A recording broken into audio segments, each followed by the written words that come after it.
গরম করা হয়েছে।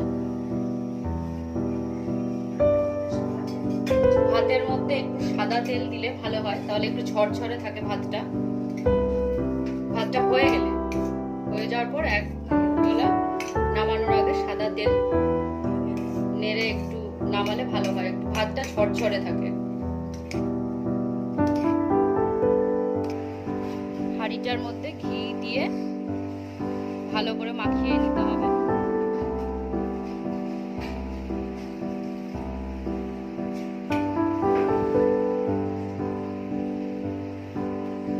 এখন এটা লেয়ার তৈরি করা হবে। ফার্স্টে রাইস,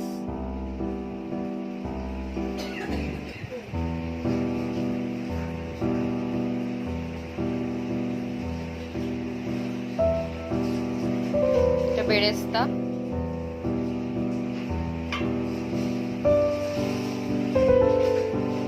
আলু,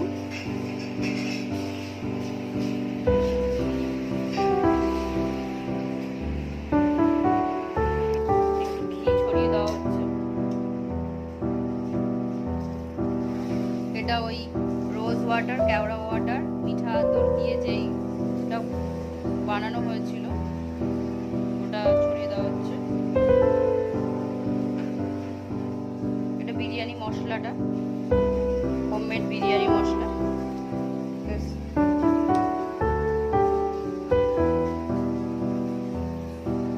আবার রাইস দেওয়া হচ্ছে।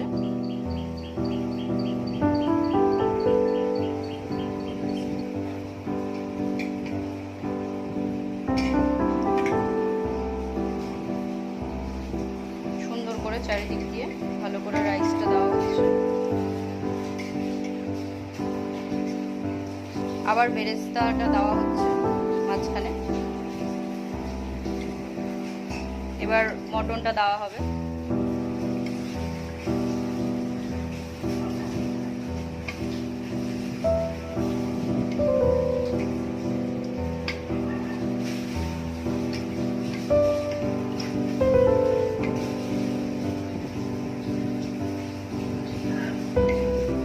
মাঝখানে একটু ঘি ছড়িয়ে দেওয়া হলো।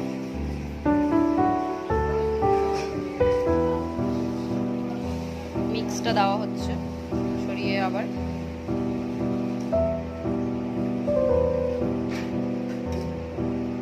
আলু দেওয়া হচ্ছে।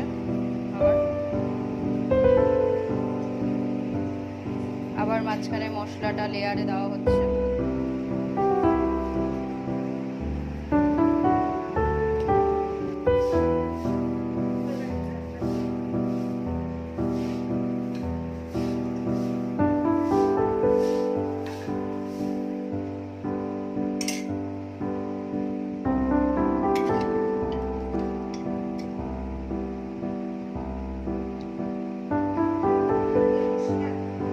সবার ওপরের লেয়ারে আমরা ডিম দিচ্ছি।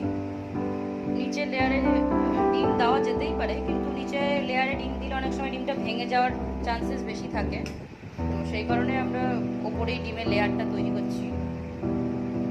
রাইস দেওয়া হচ্ছে সবার উপরে একটু হালকা করে।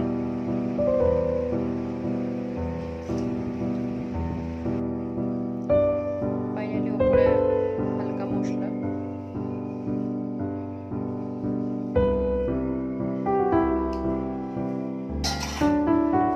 আমাদের ফাইনালি লেয়ার রেডি।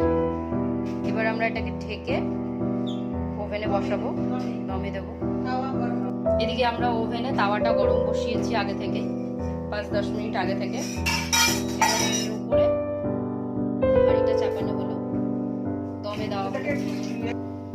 আমরা গ্যাসটা একটু খানিকক্ষণ বাড়িয়ে রেখেছি হাই ফ্লেমে।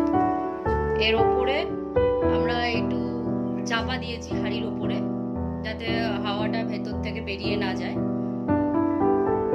এটা হাই ফ্লেমে 5 মিনিট রাখলেই হবে, তারপর লো ফ্লেম করে দেবো। হাই ফ্লেমে 5 মিনিট।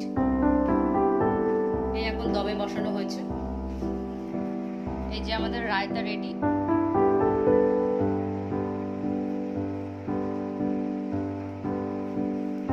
আমাদের বিরিয়ানি রেডি,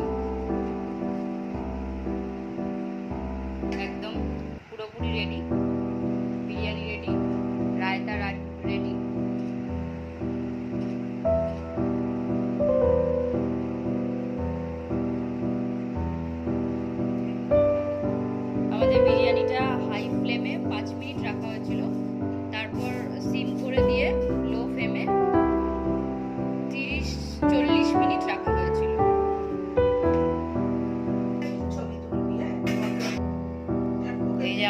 বিরিয়ানি রেডি।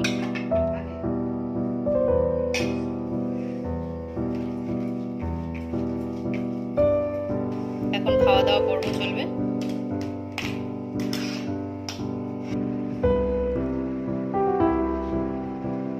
রেসিপিটা কেমন হয়েছে অবশ্যই জানাবেন। আপনাদের সাথে শেয়ার করলাম রেসিপিটা, অবশ্যই জানাবেন কেমন হয়েছে।